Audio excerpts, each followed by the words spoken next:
I feel that for the musician themselves, having the shared experience with other musicians in forming this collective that is putting this, this message out there is to me one of the most fantastic, rewarding experiences of anything in life. Because here you are connecting with other people of different backgrounds, different colors, different races, different religions, whatever, but you're all focused on the same message going out. And there is nothing like being on a stage with musicians that are committed to that focus 100%. It is a deeply religious experience in many respects. Warning. This episode contains adult language and adult humor. Since when have trumpet players ever been considered adults? If you are easily offended by these types of conversations, consider switching to the oboe. Welcome to the Trumpet Gurus Hang podcast. I'm your host, Jose Johnson. My guest for this episode is Mike Cichowicz. Mike is a man on a mission. The son of the legendary Vincent Cichowicz, Mike has committed himself to ensuring that the legacy of his father not only survives, but thrives.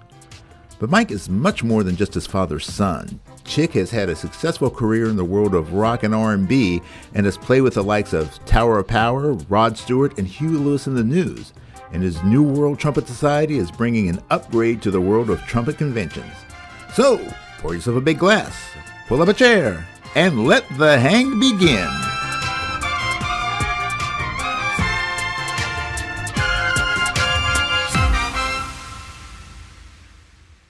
Welcome to this episode of the Trumpet Gurus Hang, and I am joined with my very good friend, and I mean seriously, my very good friend, my brother from another mother, Mr. Michael Cichowicz. What's up, Chick? How you doing, Jose? It's great to see you, man. Oh, brother, it has just been way too long. Yeah, that's kind of like the way of things nowadays. So, we're just like you said earlier, rolling with the punches until it's all, kind of safe to hang again. Yeah. So, I mean, thank God for the fact that we do have Zoom. I mean, it's not my preferred way to keep in touch with people, but it beats sending smoke signals. So at least we can kind of see each other and rap a little bit and catch up with each other. So, I mean, you have not slowed down because of the pandemic. I know you've had some deals going down. I talked to you just as things were really going south. And we were talking about doing this podcast, and you had some things going on, and I know that they've come to fruition. So I just want to dive right into the deep end. You've had some great strides going on with. Well, I guess maybe I should probably backtrack this a little bit. For those of you who don't know Mike, the last name may seem a little bit familiar. Mike is the son of the late great Vincent Cichowicz, phenomenal trumpet player and educator. And, Mike has kind of kept his dad's legacy alive with publishing some of his great books, like the Flow Studies and things like that. So I know that has been like a really major undertaking on your part. So can you tell me a little bit about where you are with the Flow Studies books and how that's all been working out for you? Well, yeah, we started that in 2011, and we started with the long tone studies because that's pretty much my father's signature approach to breathing and forming a real steady and even flow of air to support sound.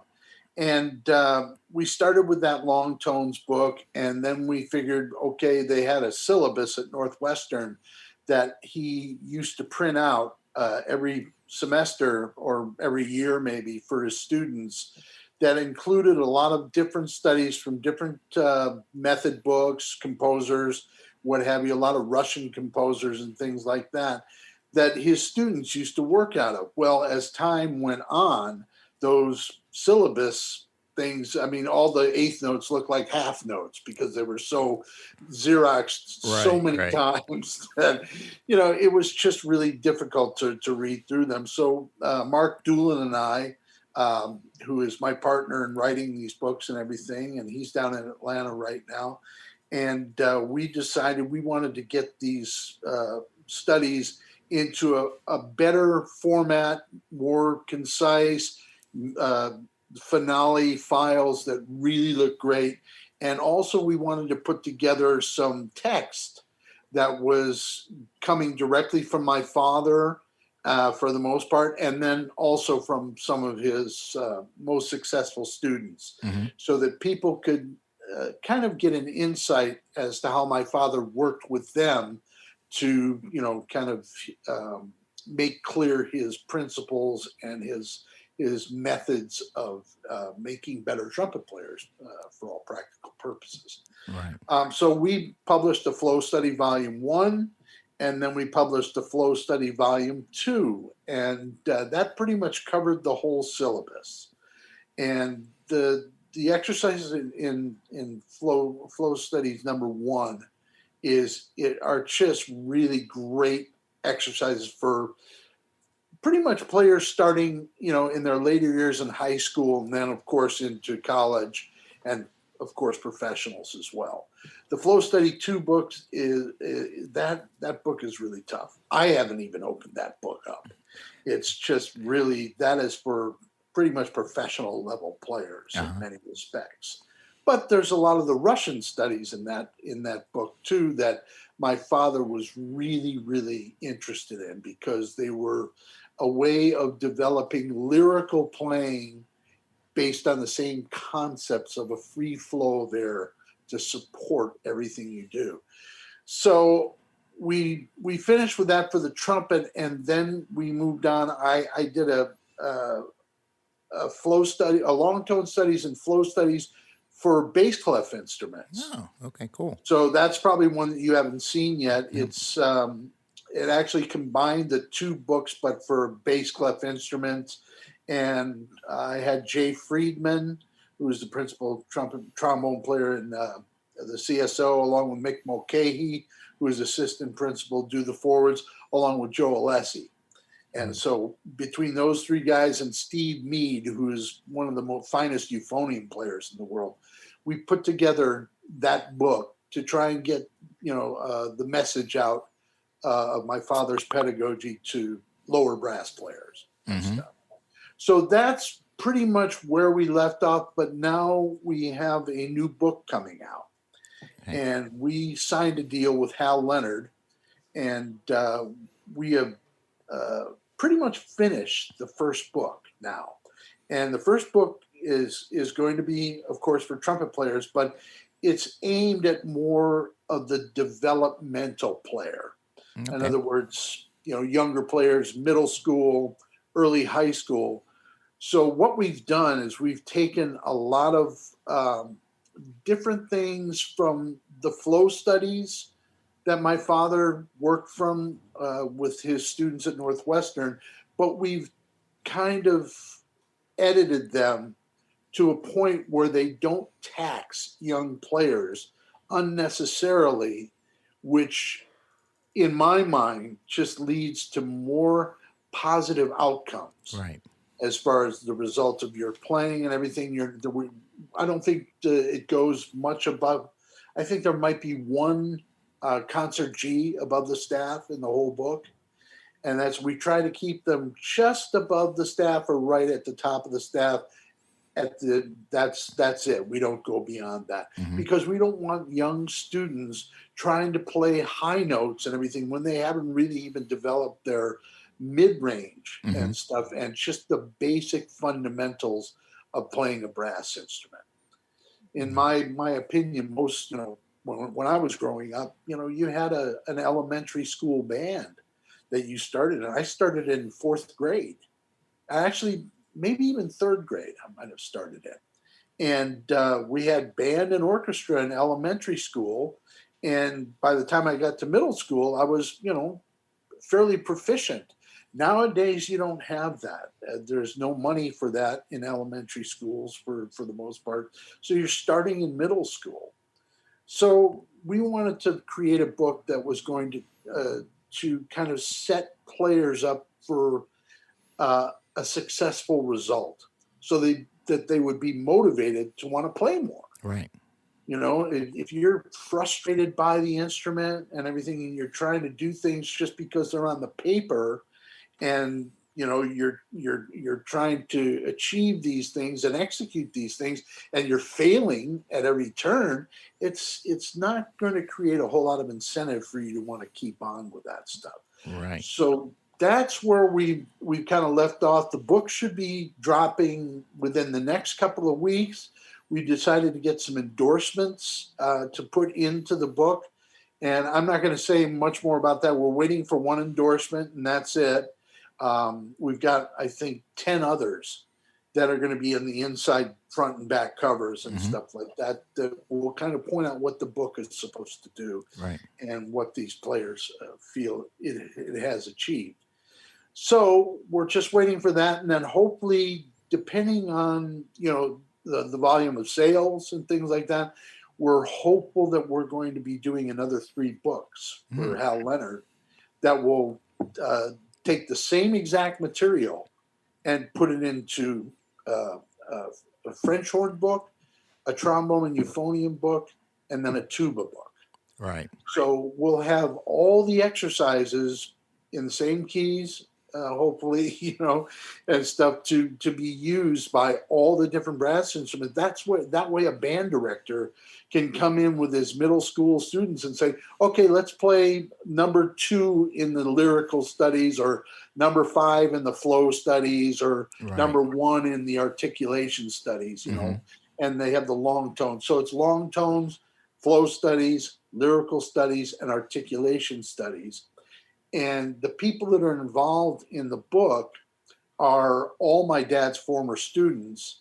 And I believe that Channing Philbrook, the professor of trumpet at Northwestern, along with Mike Cichowicz and Tom Rolfs and Dave Bilger, he did the intro to the flow studies, and Matt and Carrie Lee, who were really close with my father, did the lyrical studies, and then Mary Klosik from Victoria in Canada did the articulation studies. And then Tom Rolfs and Larry Knopf, Tom Rolfs, principal in the Boston Symphony, and Larry Knopf, principal trumpet in the Vancouver Symphony, are playing all of the exercises. Right. So there'll be a download that you can go to the Hal Leonard site and download all the materials with I don't know if it's going to be a code or what, but people will be able to hear all those exercises being played by one of those 2 guys. That's awesome. And yeah, because that's such a huge part of the development, especially at that stage. But to be able to hear what your target is, and and playing along. For me, it was playing along. Unfortunately, it wasn't playing along with your dad. It was trying to play along with Maynard, or playing along with Bill Chase, and I mean that's where I developed a lot of my bad habits. But but that does. I'm right there with you, buddy. Yeah, but that formulates your concept of sound, and that formulates your approach to the instrument.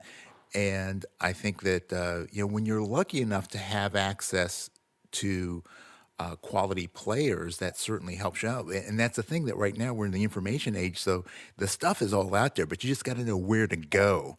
And having somebody playing exercises and saying, yes, this is the standard that you want to shoot for, that makes it so much easier. I just wish that, in my experience doing master classes and things like that with younger students and everything, the one thing that is really kind of the tough nut to crack is getting them to go on and listen to things. I'll never forget one I was in Kansas somewhere, I think Overland Park. I was doing a master class, and I was asking students who they listened to, and they go, I don't really listen. And I said, so, well, do you know who Maynard Ferguson is? And they said, no. Do you know who Bud Herseth was? No. And I said, well, how are you going to figure out what you want to sound like unless you listen to other trumpet players? So, getting them to listen, I think that, it's incumbent on band directors to get them involved with listening, and trying to create some incentive laden program to where kids say, hey, I checked this out. maybe we can play this before band or something like that on the speakers. Or the band director should really have something queued up and playing while their students come into the rehearsal and get set up and everything like that, just to be, kind of infusing them with a little bit of, quality sound and quality execution and stuff. And maybe that'll perk up some kid's ear and say, wow, who's that? Yeah. Yeah. So that's what I'm hoping that maybe these books will help with. Yeah. I mean, because I remember like being a kid, and fortunately there were a lot of trumpet players who were making a lot of public appearances, meaning like on TV. So Right. you would turn on the Tonight Show, and of course you had Doc on there, but you'd also see people like I remember watching Al Hurt. Obviously, Pops, Louis was still alive at that point. So he was, showing up on these variety shows. Herb Alpert was big. Maynard was playing a lot, like he was on like the Dinah Shore show and Mike Douglas and things like that. So, Right. you would have some of the great players, and they're showing up, or you're watching the Jerry Lewis telethon, and you've got Buddy's band, and things like Right. that. So you had trumpet that was showing up in the public eye, and with the It was part of exception, the culture. yeah, except with the exception right now, I mean, there's only a couple of trumpet players who have any level of public exposure outside of the music community. So you've got guys like Chris Exactly. Bodie and Winton, and those guys. They kind of have those names, and they're out Right. there. But other than that, there are no examples. I think Wayne has a little bit of that. He's, because of the Incredibles Yeah. soundtracks and Mhm. things like that. I think that he's starting to get a little bit of that crossover appeal and everything to maybe audiences that don't really know who he is because he's in the studio. And you and I both know that those people are unsung heroes for the most Yeah, part. yeah. Most of them just need to, go away somewhere because they're making life more difficult for the rest of us with the stuff they're Yeah, pulling off. exactly. Yeah, it's like, oh my gosh, my gosh. Well, actually, it's kind of interesting because as we're talking about different influences and people that you get to hear. I mean, obviously, you grow up in a house with, a world class performer and teacher, and your dad. I think obviously you had tons of people coming in and out of the circle, the family circle, uh, you know, Very uh, much so. all the time. And then you go a complete 180 from, life in the CSO to life on the road with some great acts, and being exposed to some different people. Now, see, I know the backstory because you and I have had some great conversations, but not everybody knows some of these stories. So I want to kind of talk about them. So one of the things that really just kind of just made me go, wow, that had to be so much fun, was you talking about your days when you were in the Navy and you were stationed out in Hawaii, and some of the cats that you got to hang out with and become friends with, and that I know had an influence on you as a player. So, who were some of those guys that you were hanging out with back in the day? Well, I'll preface all of this with the backstory that you're familiar with, and that is that being the son of Vincent Cichowicz and the expectations that kind of fostered in my playing career and everything was a little bit daunting to say the least. When you have the second trumpet player with the Chicago Symphony, who had arguably the best brass section in the world at the time and everything, and also his prowess as a pedagogue uh, was very intimidating to me. And I just knew that in the back of my mind, okay, am I going to set myself up into a life of constant frustration being compared to my father if I decided to become an orchestral player and everything? And I thought to myself, well, number one, I don't know if I have that kind of ironclad dedication to practicing and everything that really you need to achieve that kind of level of performance, to be a Bud Herseth, to be a Chris Martin, or, Esteban Batayan, who's the new trumpet player with the CSO. And so I thought, I don't want to constantly be compared to my father as far as playing goes. And plus, back during those days, like you said, Bill Chase was around, Maynard was around, all these great high note players. And playing high notes, man, was, that's one of those kind of glory things that, if you can play high, man, people, they dig that and stuff. So I just kind of, got more exposed to that side of music as a way to express my own voice. So consequently, in high school and everything like that, and in the beginning of my time in the service, I was playing in big bands and stuff like that. Well, I got a change of duty station midway through naval career, short as it was. And I got sent to Pearl Harbor in Hawaii. So I was really psyched about that. But to be honest, I didn't know that I was going to be a player once I left the service. But all that changed when I got to Hawaii and I heard some guys talking about a guy named Jerry Hay, who was like this really great trumpet player on the island that I should check out and everything. And I remember going to a concert at the Waikiki Shell in 1974, I think. And it was Seawind, but they were called Ox at the time. Mm-hmm. And they were opening up for the CTI Jazz All-Stars. That was the first time I heard Jerry. And as an opening act, it's like, 40-minute set, that kind of thing. Yeah. I didn't really hear anything that really, said, wow, this guy is like really just amazing. But the next thing I saw him do, they opened up for Deodato. I don't know if you remember that. Yeah, I remember Deodato. Yeah. Another CTI artist and everything. And they opened up for him at Andrews Amphitheater on the University of Hawaii campus. And he played some stuff that night that was like, are you kidding me? So I went up to him afterwards, and it turned out he was from Dixon, Illinois. He had studied with Charlie Geyer, who was my teacher in high school and stuff. So we immediately kind of connected and stuff. But he was, to me, he was like, wow, this guy is like way above my level, of course. And so I started getting together with him and a guy named Larry Hall and Gary Grant at the University of Hawaii to practice. And, it's funny because I'm writing a book about Jerry right now. Oh, cool. And we're working on it together and everything. And it's funny because I was asking him about those days, and he told me, yeah, we all said, man, you got this great sound and everything like that, but you couldn't get around the horn at all. It's like I couldn't play a C scale faster than 120, pretty much.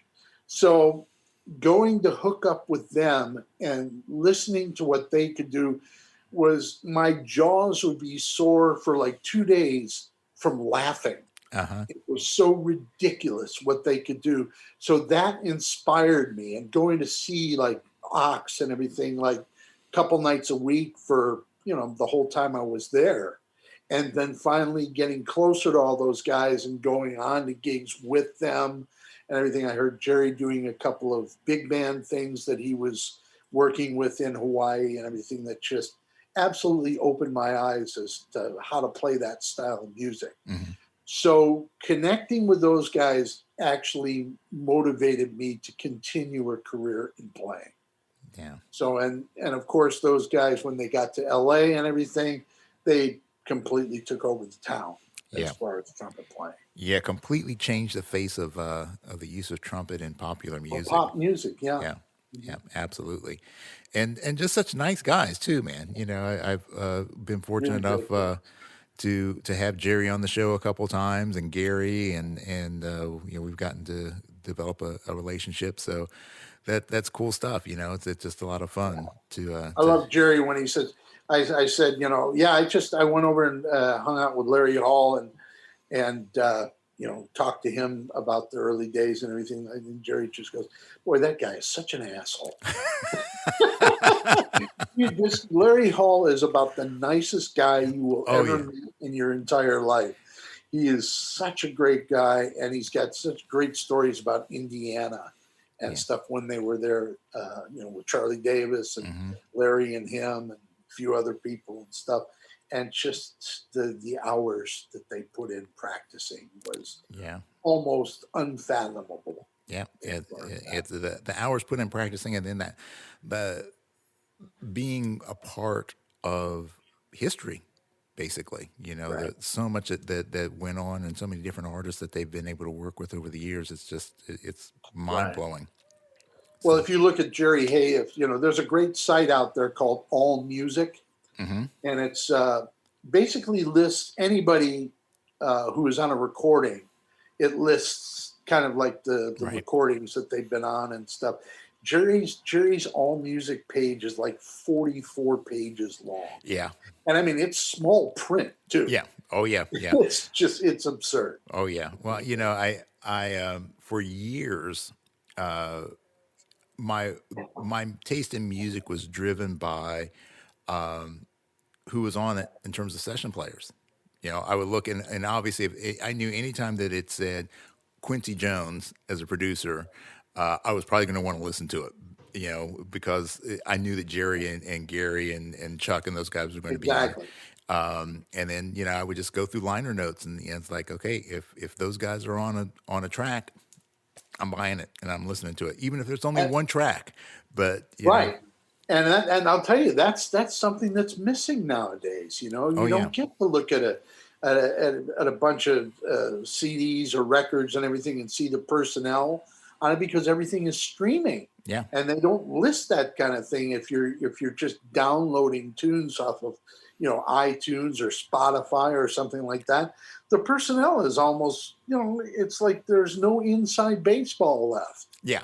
Yeah. And I really thrive on that. I love those threads like you're talking about when you saw a certain producer, like if it was David Foster. Oh yeah, I'm going to check that out because it's going to be in that wheelhouse of sound that I really, really enjoy. Yeah. Same thing with Quincy. Arif Mardin was another guy and stuff that was really great at all that stuff. So yeah, I hear what you're saying. It's that, and unfortunately, that seems to be gone now. Yeah, yeah.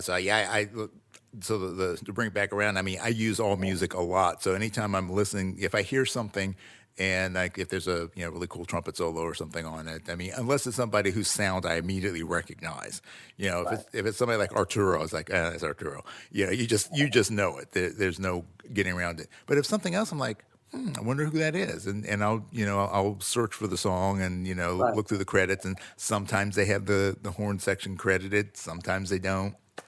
So exactly.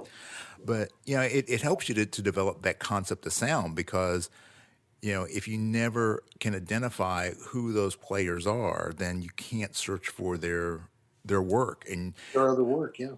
And like for me, I like going back. So, like with Jerry, like when I first got turned on to Jerry's stuff, then it's like, okay, well, I want to find other stuff. So I would find anything he's playing on going forward, but then I'd start to go back and listen to other things. And then that, like, some okay, of the well, early stuff. Yeah. And so then I go, well, then that turned me on to obviously Chuck, because Chuck was playing with him. And I'm listening to Chuck. I'm like, oh, well, I didn't realize he played with Buddy's band. So I'll go back and listen to some of that stuff. And it's like, oh, well, who's this other guy playing with him? And so it starts to open up these little wormholes, and you go in it and you find this richness. And it may not be a trumpet player, it could be, like, oh, this sax player, or this, I really like this rhythm section.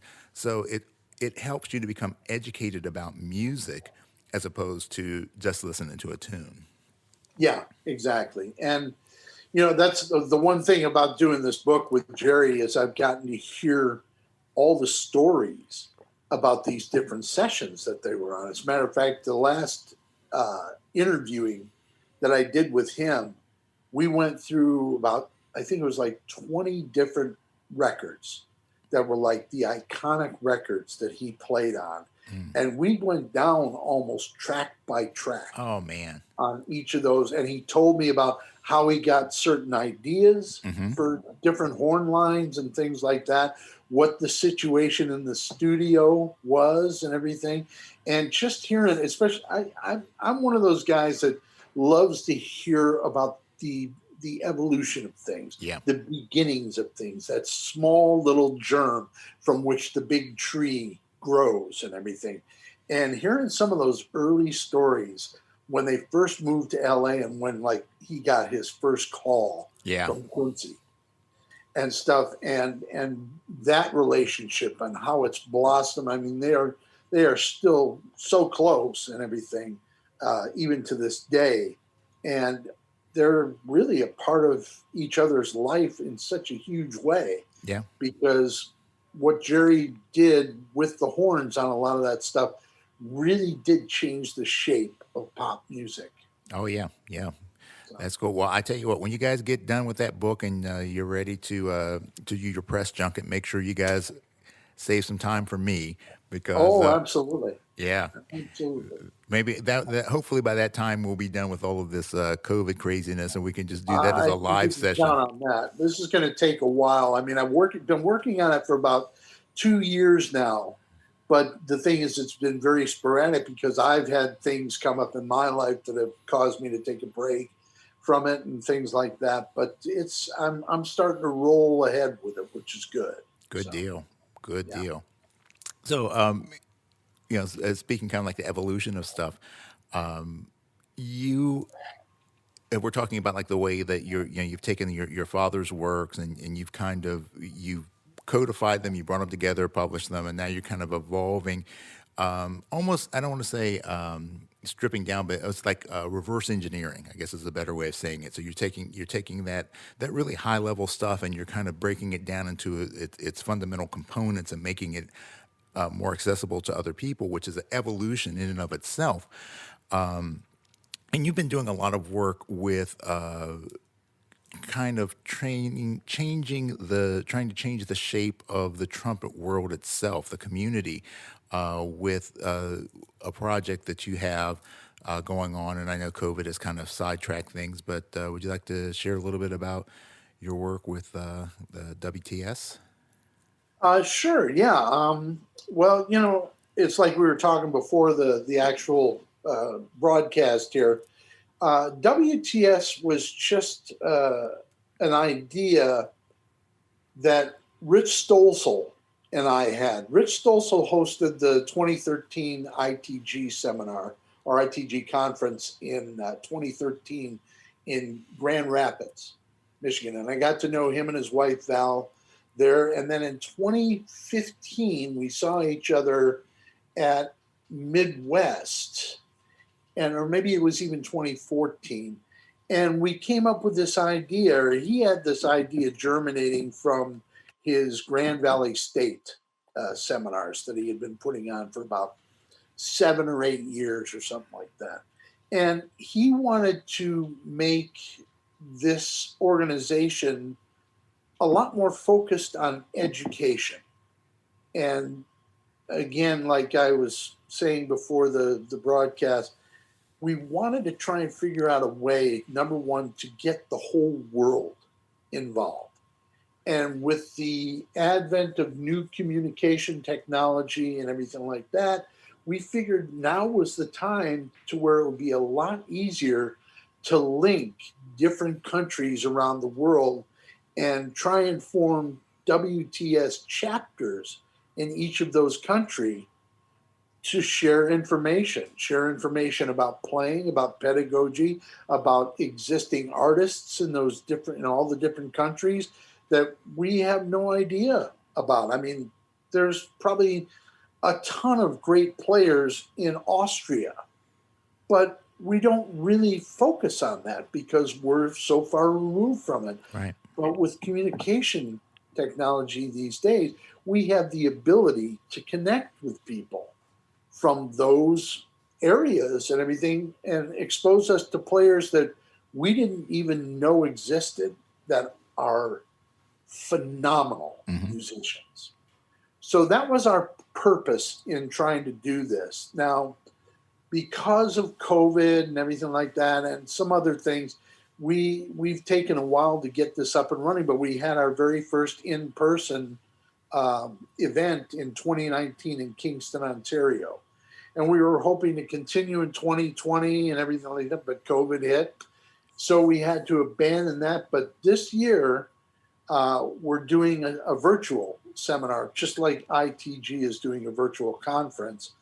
And we have invited trumpet players from all over the world. As a matter of fact, we're focusing a lot more on European players to try and be a part of this seminar this year, because we want to expose players here in the US and all around the world to those players, because that's where our next step is going to be in-person seminars. We're going to try and establish a community in Europe that, kind of supports the WTS and gets it more coordinated, more organized, and everything like that.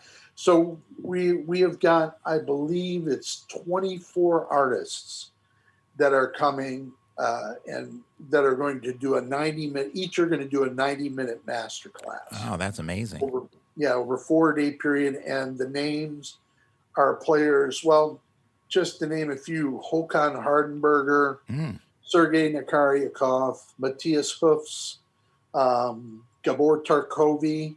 These are all European solos. Wow. Gabor Tarkovi was principal with the Berlin Philharmonic during like the 80s and 90s, I believe, maybe even 90s and 2000s. And then we have another Conrad, I forget Conrad's last name. He was the principal trumpet in Berlin during like the 70s and 80s. And he played under Von Karajan and everything like that. And then we have some, U.S. players. Like Arturo is supposed to do it, but we haven't confirmed with him. Jerry Hay will be doing it. Rick Braun, I don't know if you know that name. I know Rick, jazz guy. Also Charlie Geyer is doing it. Just Bobby Shue. I'm just trying to think of the names off of the top of my head. Those are some big names to begin with. So, well, and there's a lot more. There's just a lot more. It's really extraordinary, all the people that we have that are going to be a part of this thing. There is no kind of moment in this whole seminar that is kind of like what you would call a throwaway moment. Right. Every one of the classes is going to just be wonderful. Oh. So that's what we're doing. We will open registration probably just maybe the last week of this month. It should be open because our website is ready. We're just waiting to upload certain materials so that nobody has a problem with registration and being able to pay for it. And that's another thing that we've really, really tried to focus on. We want to make this as cheap as possible. So for students, for the entire 4-day seminar, $25. What? $25. I spent listening to that at Pizza Hut, man. What are you talking about? I know. It's crazy. We just thought that, look, we want to get this in these hard times with COVID and everything like that. I don't know about you, but my last gig was March 14th of last year.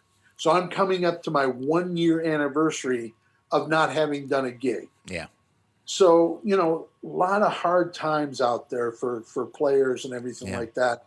And we want to try and kind of welcome everybody back and create awareness about this organization by making it something that they would spend a week in Starbucks. Yeah. And you're going to get all this information from all these sources that is going to be, we'll also archive it as much of it as the guest artists will let us, so that we can, people can go back to the site and revisit it and stuff to re-listen to a master class that maybe they had to miss or something because of their schedule or something like that. Right. So we're just hoping to, make this as cheap as possible for students and everything. And non-students, I don't know if I think we settled on $35 for non-students. So it's going to be a wonderful event. It's Yeah. June 24th through the 27th. And you can go to the worldtrumpetsociety.com website to sign up like later on this month. It'll either be the last week of March or first week in April. We'll have all the registration open. All right, awesome. There'll be a link to the World Trumpet Society webpage in the show notes. So just make sure that That's you follow, you support this organization, because I mean that's the thing is that you know it's it's so cliche, the children are our future, sort of thing. But we've got, if you really love music and you love the trumpet, you want to see the popularity grow. You want to see the skill levels grow. I want the next Jerry Hay. I want the next Charlie Schluter. I want the next Bud Herseth to pop up somewhere, because I want to listen to that person and go. And that reminds me, I'm sorry to interrupt. Yeah. That reminds me, Esteban Bataillon is one of the guests as well. And so is Louis Dowd as well. Oh, okay. So those are. So that, talk about the next Jerry Hay. I mean, yeah, Louis he's pretty extraordinary. Yeah, Louis and Tom Walsh. Yeah, Tom is. Oh, as a matter of fact, Jerry gave him the off the wall horn. Yeah. Tom does some. That's how much he likes Tom. Yeah, he does some stupid stuff, man. Yeah, and such a nice guy crazy. too. Him and Andy Greenwood. Yeah, all those guys over in London. Yeah, London is becoming like LA back in the day. It's popping, man. Yeah, it really is. For sure. So let's go back to like in your history just a little bit. Sure.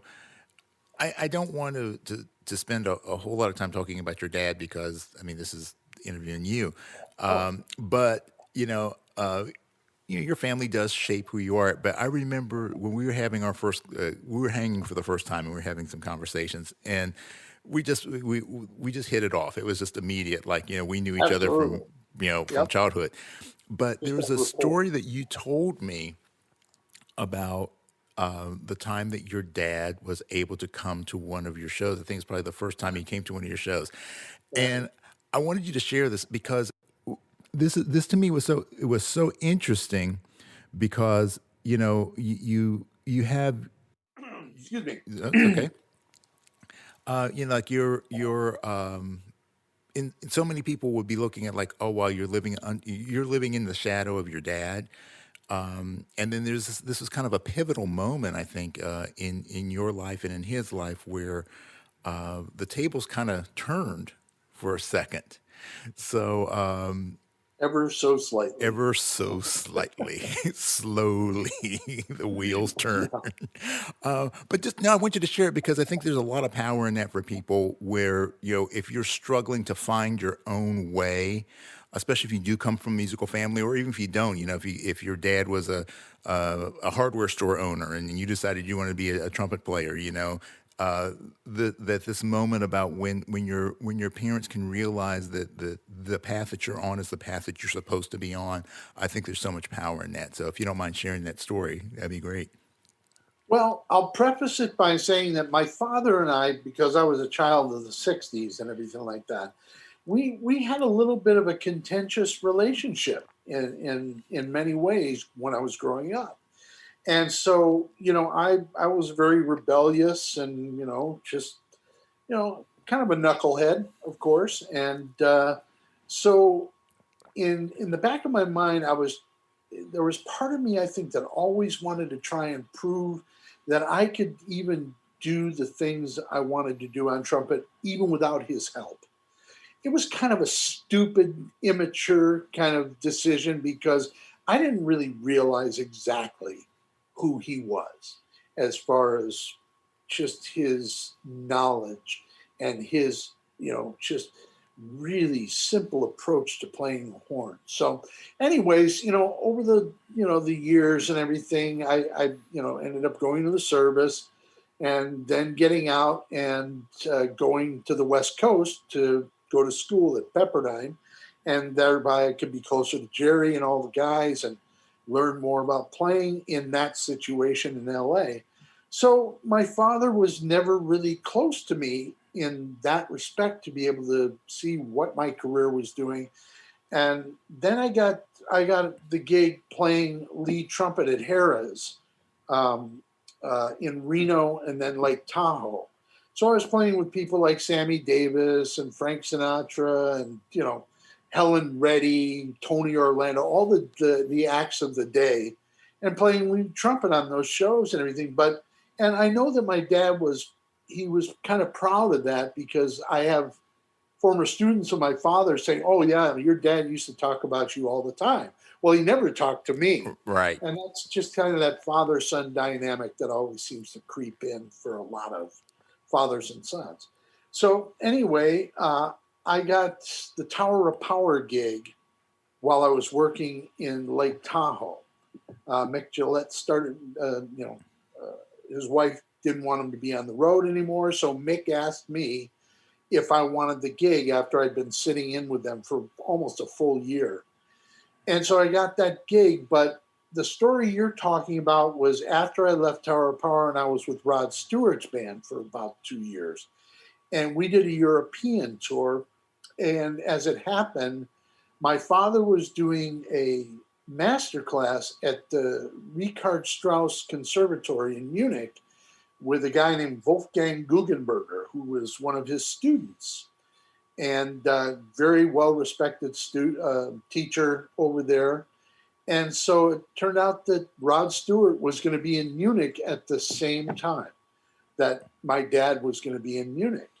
So we decided, okay, let's try and, hook up, grab dinner or something like that, and then you can come to the show.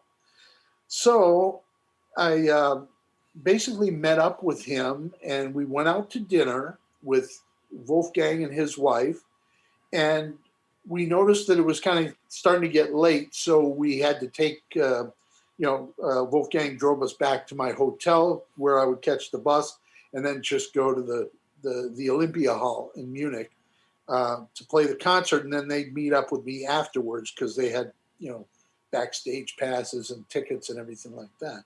So anyways, we started running late, and I got to the hotel and the bus was gone. So I'm panicking, going, "Oh man, what?" And Wolfgang, just quick thing, he says, "Come on, I'll just drive you there." Well, about maybe 2 miles from the venue entrance to the backstage area, it just screeched to a halt. It wasn't moving because everybody was getting into the parking lot for the Olympia Hall, and it seats like 20,000, that kind of thing. So I don't know what to do at this point. So Wolfgang, again, with quick thinking, decides he's going to go up onto the sidewalk and start driving down the sidewalk. And these sidewalks are really wide, kind of like down the Champs-Élysées in Paris, and they're real wide. Everything. So he's driving down, and all of a sudden these cops start jumping out in front of him and saying, "Halt, halt, halt," and everything. And so they come up to the window, and Wolfgang explains to them what's happening, that I'm in the band, that I need to get into the venue to start the show and everything. So me and my dad are in the back seat, and Wolfgang and his wife are in the front seat. And the cop says to Wolfgang, "Follow us." So we get this screaming police escort going into the back of the hall. My dad is looking at me like, "What the hell is happening?"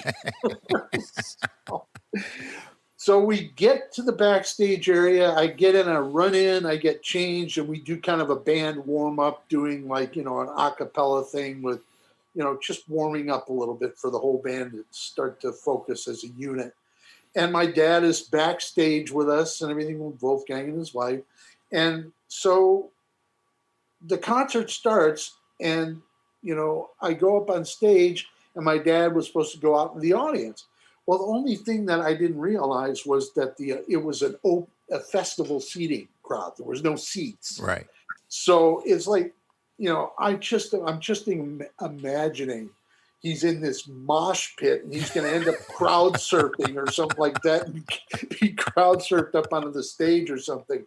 And so anyways, I playing up on stage, and all of a sudden I look, and he's kind of wandering around backstage, And I managed to get his attention while I'm on stage playing. I point him over to go to the soundboard and everything. And I had a break, so I went down off the stage through this little tunnel we had that would, go out to the soundboard area. It was the monitor board actually, but he was standing there, and I go, so what do you think? He goes, I have never seen anything like this in my entire life.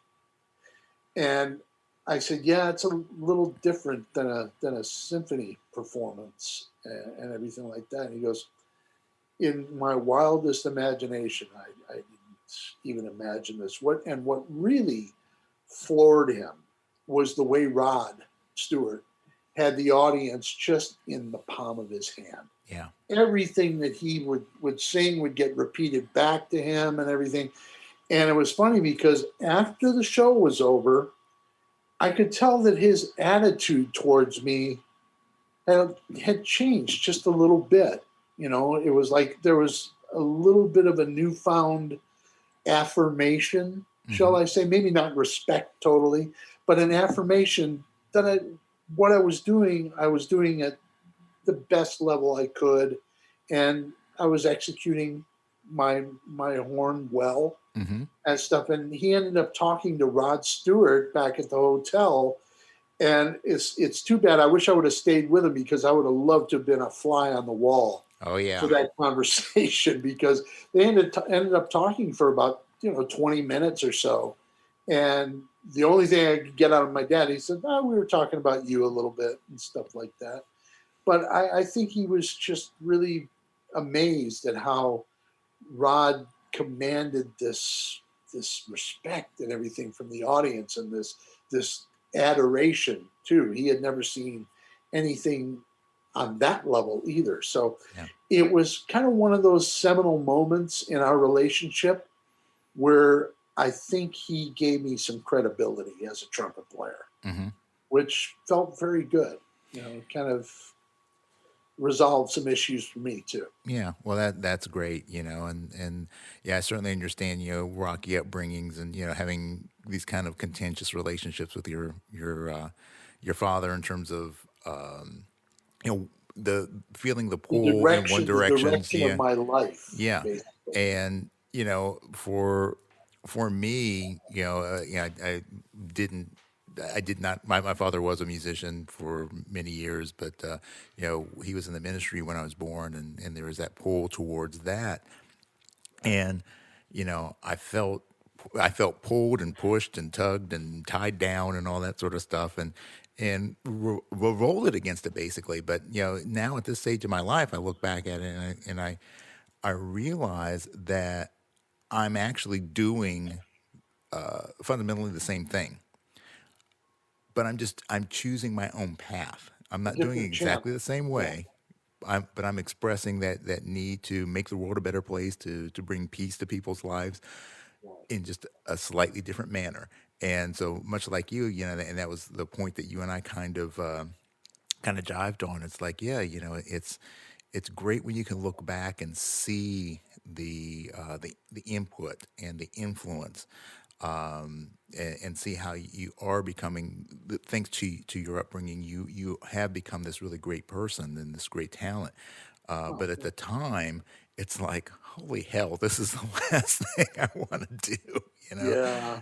Right. So Well, it's the whole thing with the dynamic between my dad and uh, I think it just got to a place where he finally kind of acquiesced that maybe I did have some success doing what I'm doing and stuff like that. And again, all the students that have come up to me and told me stories about him telling stories about me to them, like Mark Hughes in Houston said that, he used to talk about me all the time, but he never imparted that to me just because of that yeah.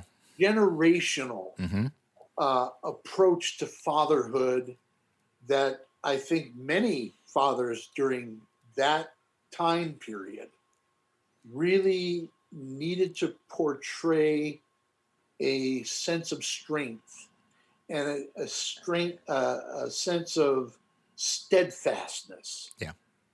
and solidity or whatever, you know.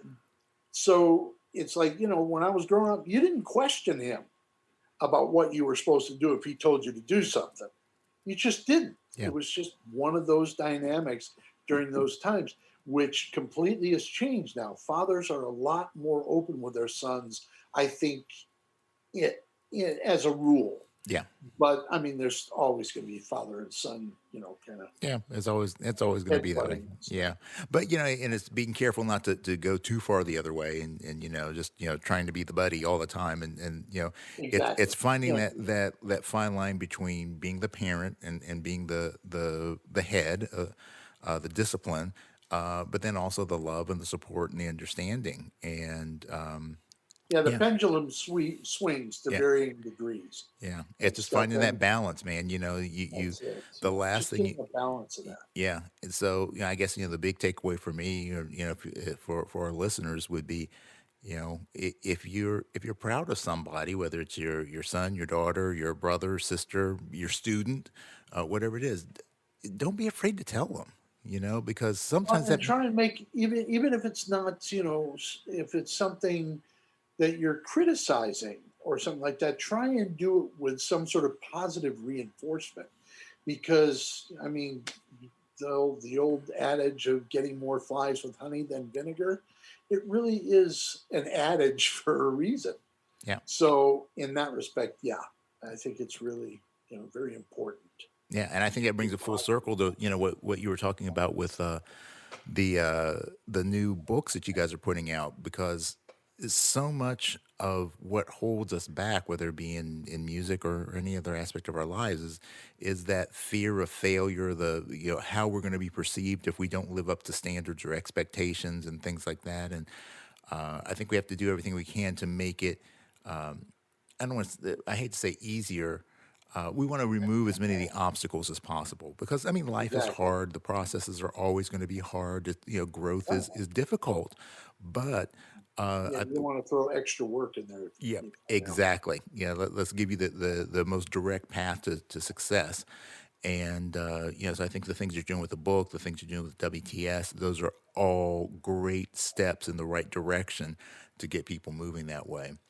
Yeah, I sure hope so. I feel very very good about this organization right now because we have a collection of really, I think, the right people on the executive level that are helping to get this thing organized more and more proactive.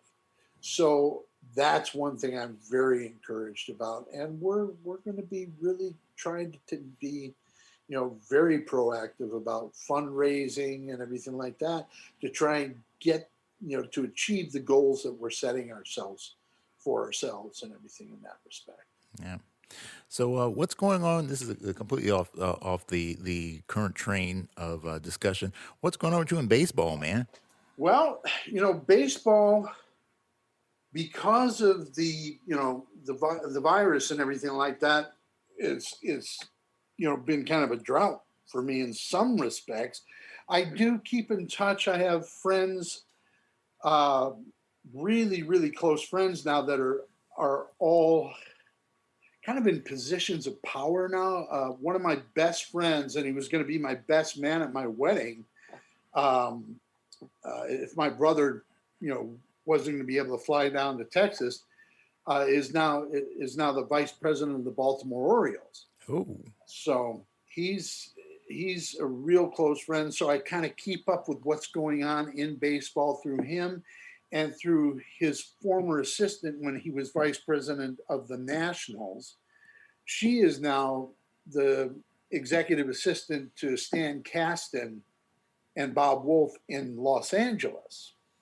So whenever I'm in those areas and everything in the past, I mean, especially Cheryl, because I've she's been in place a little longer than my friend Mike and everything. So, as a matter of fact, when I was doing the interviews with Jerry and stuff, I took Jerry to a Dodgers game, and yeah, she got us tickets, like, you know, right behind home plate and everything, with access to the restaurants and everything. The first time I took him, we were in the owner's box, Uh-huh.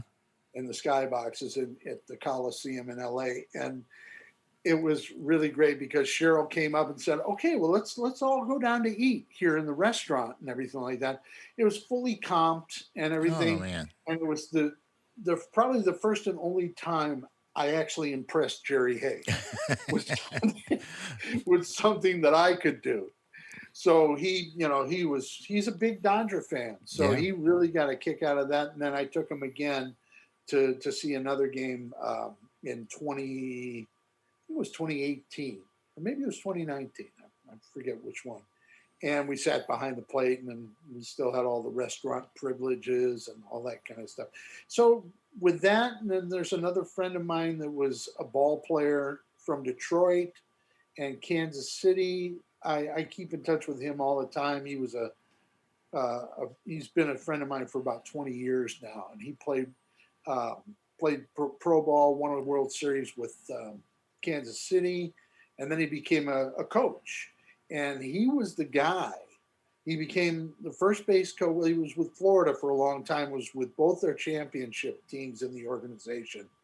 And then he went to Florida because John Henry bought the Red Sox. He went from Florida to Boston. Because Okay. a lot of those Florida guys got displaced when Jeffrey Lurie bought the Marlins. Right. So anyway, we've been staying in touch this whole time and everything. And there was a story. I'm sorry, my brother just came in. There was a story I was going to tell. Oh yeah, he ended up with the Red Sox, and they won their first championship in 2004 since 1918. Right. And the Red Sox has been my favorite team since I was a little kid. And so I've been, okay, there's always next year, just kind of like Cub fans Yeah. and for so long.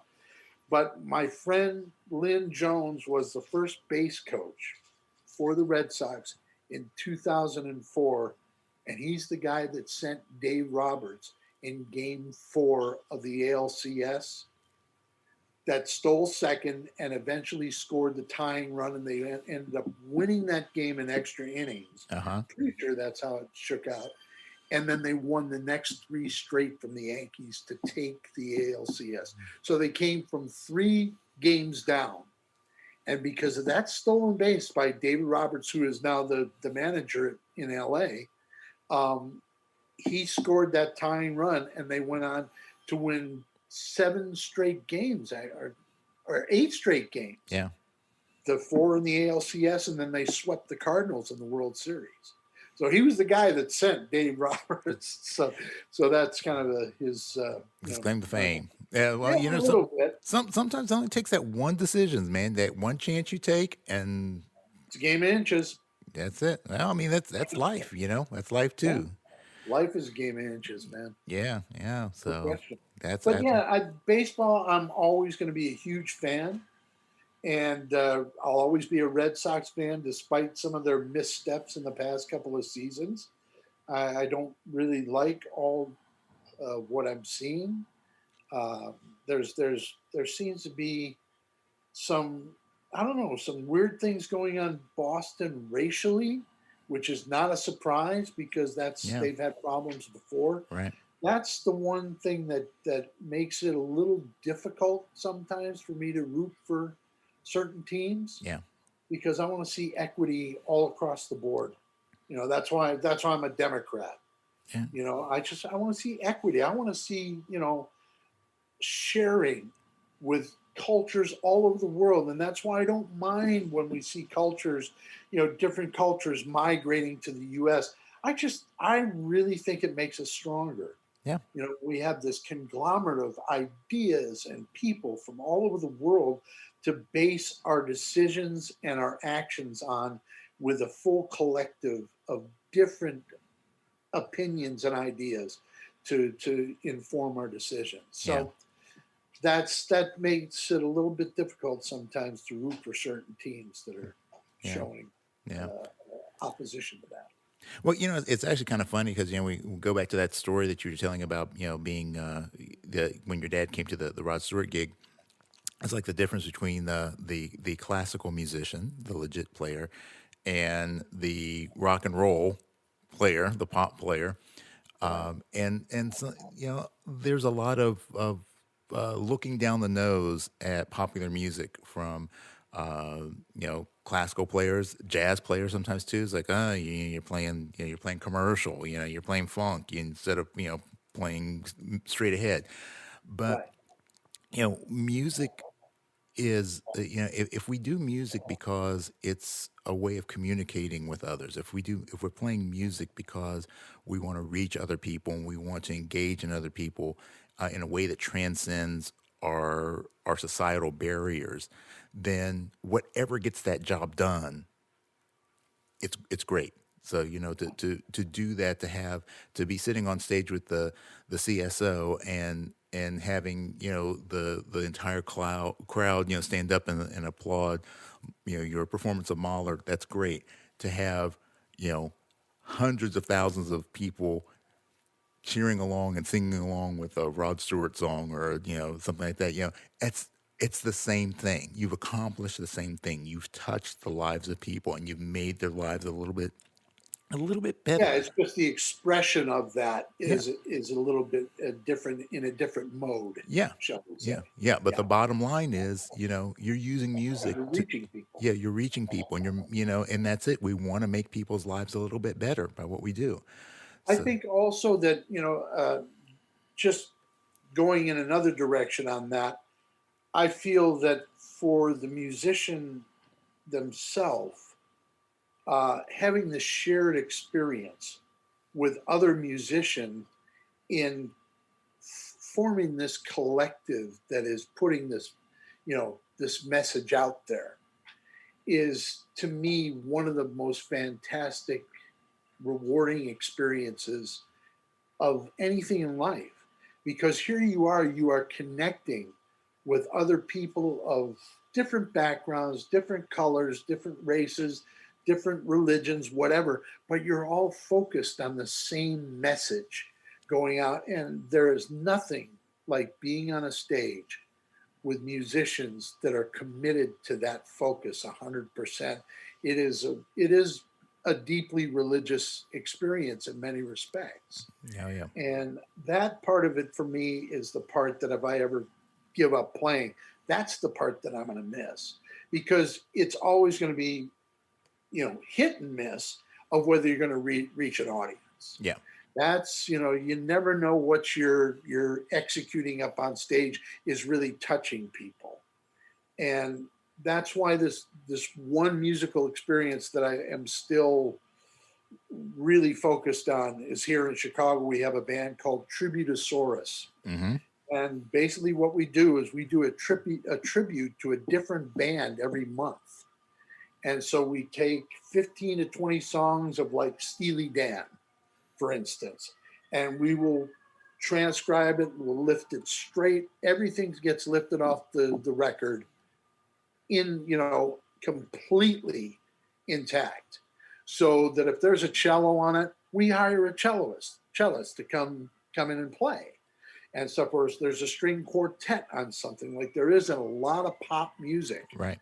we will hire a string quartet to play with the band. As a matter of fact, when we did Stevie Wonder on Do I Do, we had 28 people on stage Holy cow.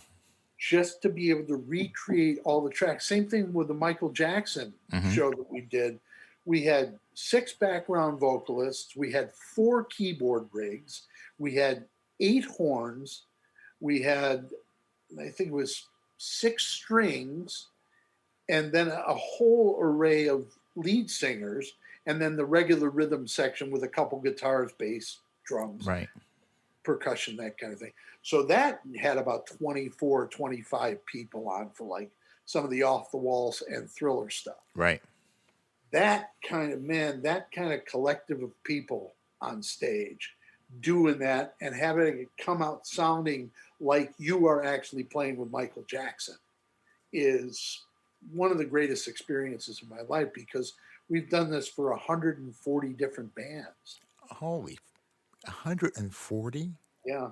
140 different bands. We have played live everything the Beatles have ever recorded. So all the albums plus the like I Want to Hold Your Hand and She Loves You in German, things like that. I mean, we go really deep into it and stuff. That's We're amazing. kind of like the Civil War reenactors of rock and roll. That's kind of the way we bill ourselves and stuff. And that Oh to man. me is such a satisfying thing because you're getting to play the repertoire from all these different bands as if you were with the band. Mm, man.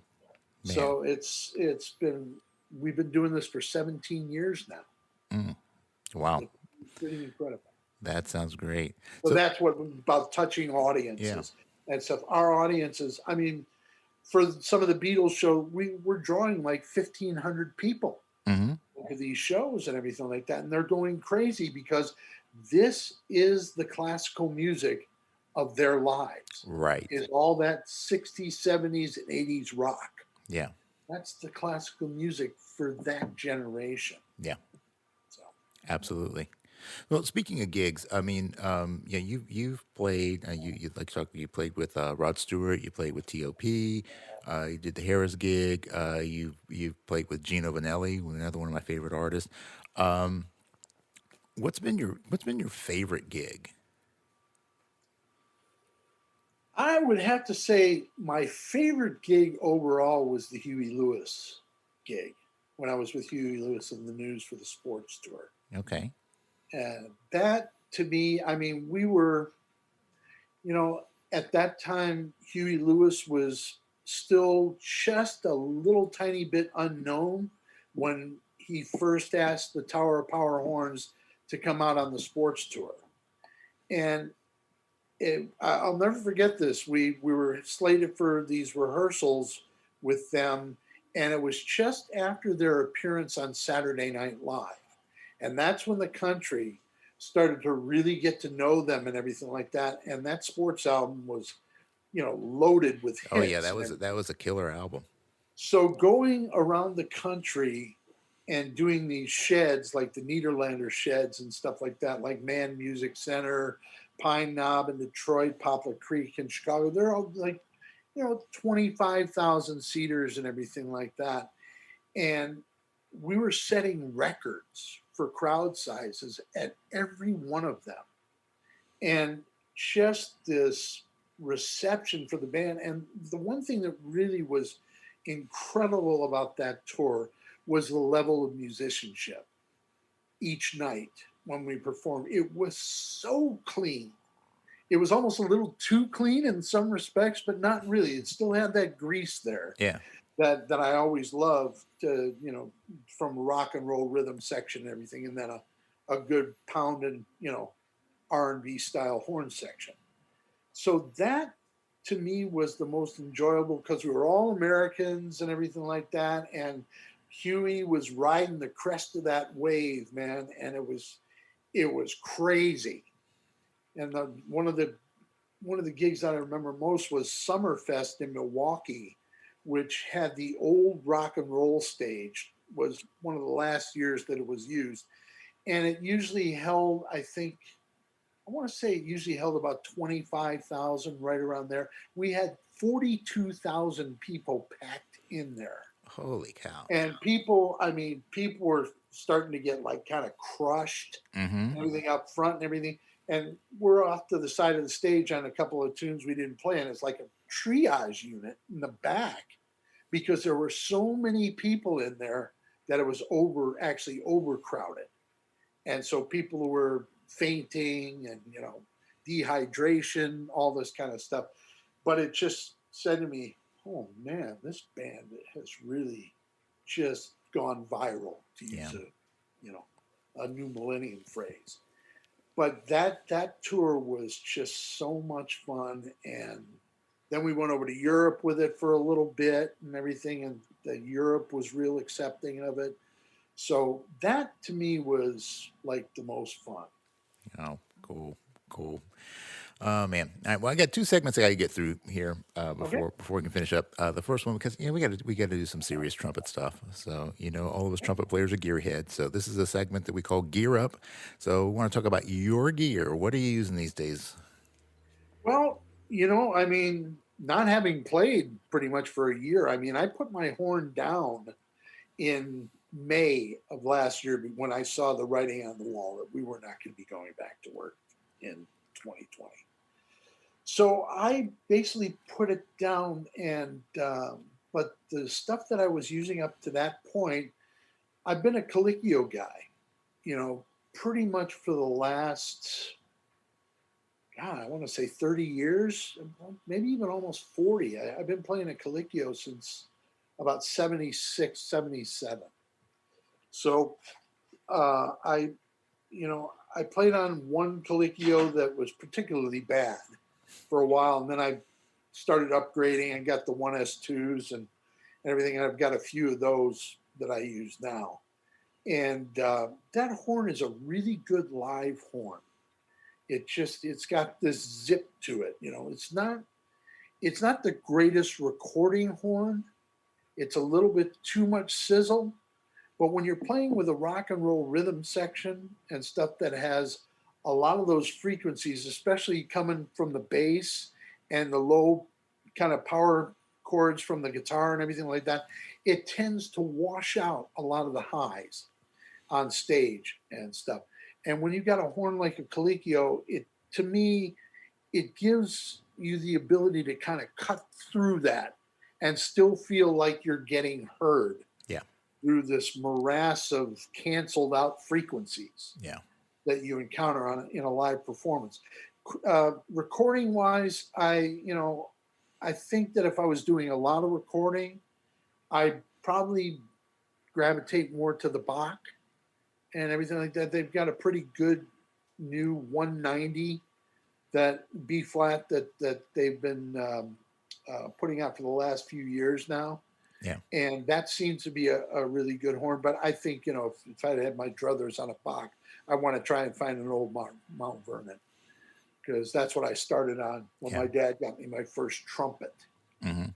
So and then I'm playing a Reeves mouthpiece still, and it's funny because Jerry actually gave me his 3C that he used to play. And Okay. so Jerry's not playing anymore. He hasn't played since like 2006 Right. or something like that. Hmm. And so he gave me his old Bach 3C because I was going to get it copied and everything like that. And I still might do that. But basically, I've been playing this Reeves 43 SW for the last like 20 years or so. Yeah. Now, having not played in 10 months, I've started getting back on the horn, and I took it down.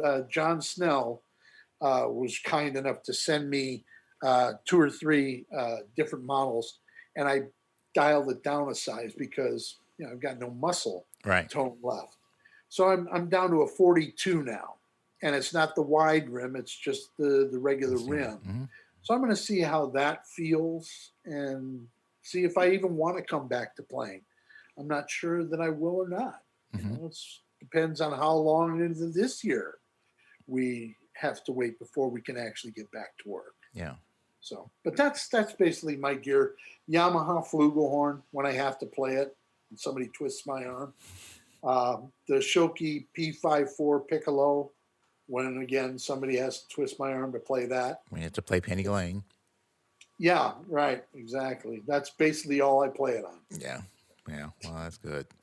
All right. Well, and it's interesting what you said about the playing in a rock and roll band, or that the difference in the acoustics, when you're playing on stage. Because when I had my horn built, I intentionally went really, really directional on it, and I have a titanium bell, and it rings, and it's like a laser, and Right. it's not the prettiest horn, if I was going to be playing. Not that I would ever want to play legit, not that you want to hear me play legit, but for playing in a funk band or something like that, it's great because it is so directional that it can ride a little bit over that, like you Yeah, said, that morass yeah, of the noise of lower canceling. frequencies. Yeah, yeah. So it can kind of sit up on top, and you not have to push it. Like, could I get the same sound out of a Bach? Yeah, but I'd have to push it. And with this, I can kind of sit back and let the horn do the work. So, Well, in that respect too, we are all kind of at the mercy of the sound engineers out oh front. yeah, And I've been in so many situations where sound people just don't know how to mix horns. exactly. They're used to doing rock bands and stuff, even just bands just without horns and everything like that. So when that element is introduced into the mix, they don't realize, number one, you don't have to have the horns out front in the mix. That's the one end of the spectrum, but you can't dial them so far back that you can't hear them in the mix. And it's almost like I look to those Jerry Hay recordings Hmm. of what the balance should be between the horn section, the rhythm section, and the vocals. And basically, you want to be just a little bit down from the vocals. Hmm. You don't want them competing with the vocals, but you do want them to ride a little bit above the rhythm section Yeah, because it's going to be a different element of the compositional structure right. of a given tune. So you want all those elements to be able to speak without clashing Hmm. or washing out one of those other elements. Yeah, yeah. My pet peeve has always been like for monitoring. That the sound man would always want to do the horn sections like one by one, and okay, how's your monitor mix? Perfect, perfect, perfect. Hear myself great. Hear myself great. And they test the horn section. Okay, can you hear yourself? Okay, great. But they never do it with the whole rhythm section. It's like, yeah, I can hear myself now, but as soon as the drummer hits that crash cymbal, all bets are off. So it's not it's understanding that we don't have the ability. Well, you can smack harder like a drummer does, but that only works so long, and you it, can't reach over and it's turn it up it's to kind of an 11. exercise. It's an exercise in frustration at times too, Yeah, because I'm sorry, no matter what you do on an acoustic instrument, you're never going to compete with an electronic instrument or yeah, voice. yeah. So the first thing that is important to me, almost more important than the volume coming out of the monitor, is the EQ of the Hmm. monitor. And what I tell sound engineers, especially monitor guys, I do care about what's going out front. I would love to be heard for all the efforts that I'm making and everything like that, but you can't really do much about that. Yeah. But with the monitors, I always tell monitor guys to go ahead and start out flat and then take the highs, dial them up to about 11 o'clock, take the lows, dial them up to about 8 o'clock, and then wash out the mid range. Take them down to like 6 o'clock. And that way you're getting just highs and lows. So all those mids that make that kind of nasal sound, coming back in a monitor, those are all washed out of there. And you're getting some highs for that sizzle and lows for beef Yeah. and everything. So that's the way I tell an inexperienced monitor guy. Just wash, flatten us out, then put the highs through 11, wash down the mids to 6 or maybe even 5, and then take the what you would call it, the lows up to about 7 or 8. Yeah. And that usually gives them a good starting point to get a fairly decent sound. Yeah, yeah, you're right because EQ is in many ways more important than volume because Yeah.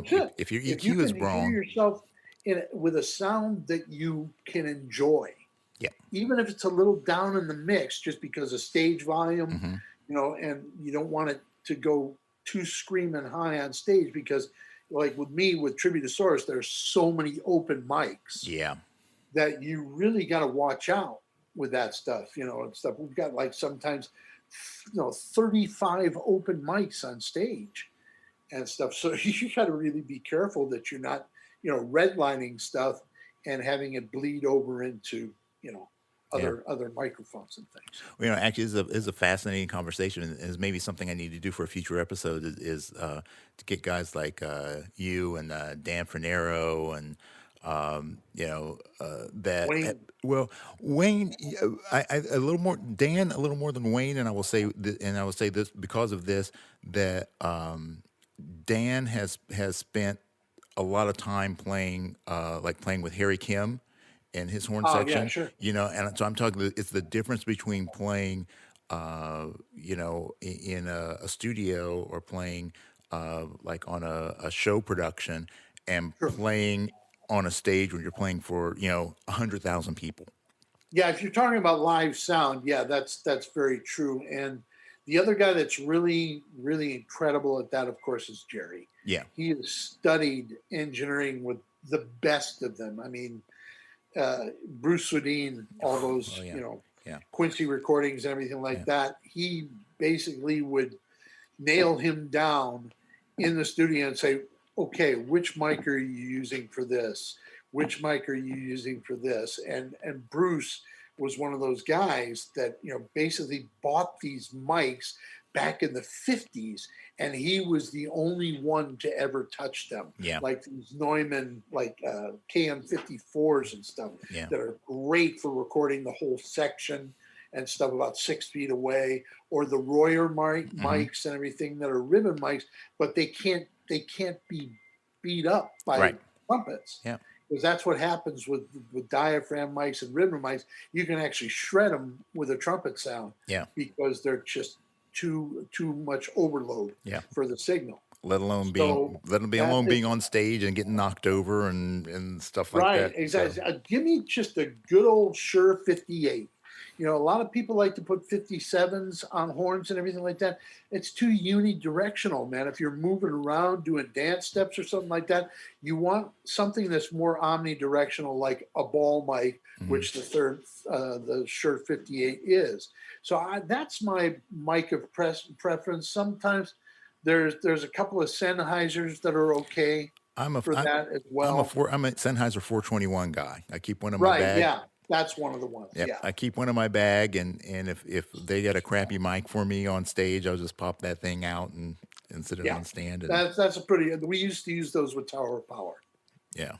So Yeah. Pretty reliable. yeah, so yeah, I mean that'd be a great topic to go into, and or maybe even thinking about that for your next big virtual event. Have a forum on this topic. That's definitely something that we are, going to involve Yeah, ourselves with. yeah, because the thing is that this is the kind of stuff that you don't learn if you're Yeah. getting a degree in music. Yeah. Yeah, they're going to teach you how to play the excerpts, but they're not going to teach you about, hey, this is the kind of gear you should be having, and this is the way that you should ask your Not sound unless we're person to taking do. a studio engineering course or Yeah, something. yeah, That's yeah, exactly. And even then, they don't really dive into some of the specifics for horns as much as they are about, you know, how to get a good guitar sound. So, Well, God, this book with Jerry should clear a lot of that stuff up, because well, we're going very into depth into all those specs and things like I want an autographed copy, original first pressing from both that. of you. So No anyway. problem. All right, so here's the final portion of our show. This is a speed round, and this is a series of questions brought to us by our good friends Kenny and Richard with Robinson's Remedies. I know you know Yeah, I Kenny and know 'em Richard. well. Love Yeah, those guys. yeah. So this is the Robinson's Remedy rapid fire round series of questions that go all over the place, and I just want your quickest answer. Try not to think too hard. I don't Like want you fire to. Yeah, questions. yeah.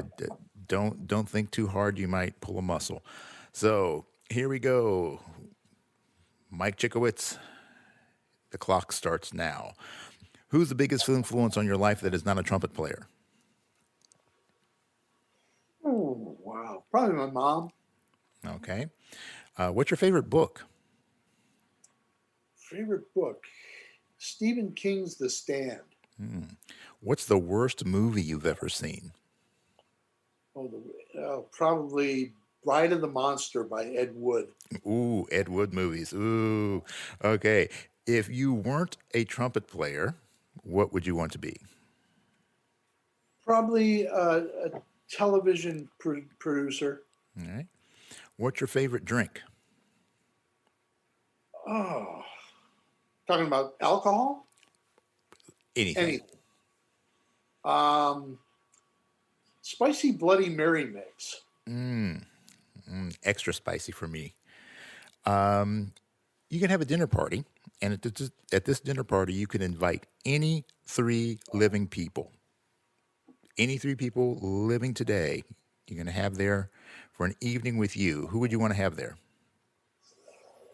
Well, probably Jerry Hay because he'd bring the wine, Yeah, there you go. and then probably Barack Obama Okay. or Michelle, and then wow, who would be the last one?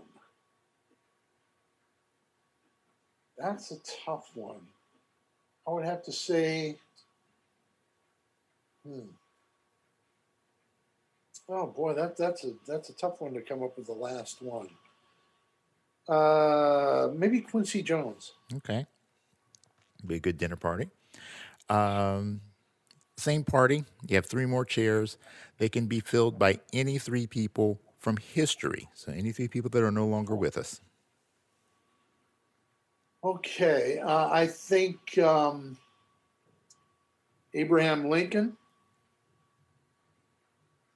um, Bud Herseth,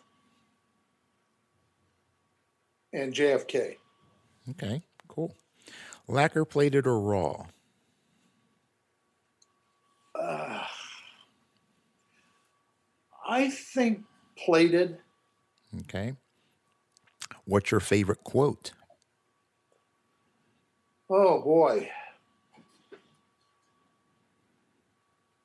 Well, my favorite quote is a quote by Gandhi that says, and I'm going to have to paraphrase it. It says, "Tyrants through history come and go, but the way of truth and love always wins out in the end." Let That's us the best I can come up with. let us pray that that is correct. Yeah. All right. What's your greatest fear? Playing Penny Lane. I thought it was going to be me playing Penny Lane. All right. You could only have one superpower. You granted one superpower. What would it be? To have like iron chops. All right. What aspect of trumpet playing do you think is the most overrated? Playing high. Playing high notes or playing high? Playing high notes. Okay. I'm going to be clear on that. What aspect do you think is the most underrated?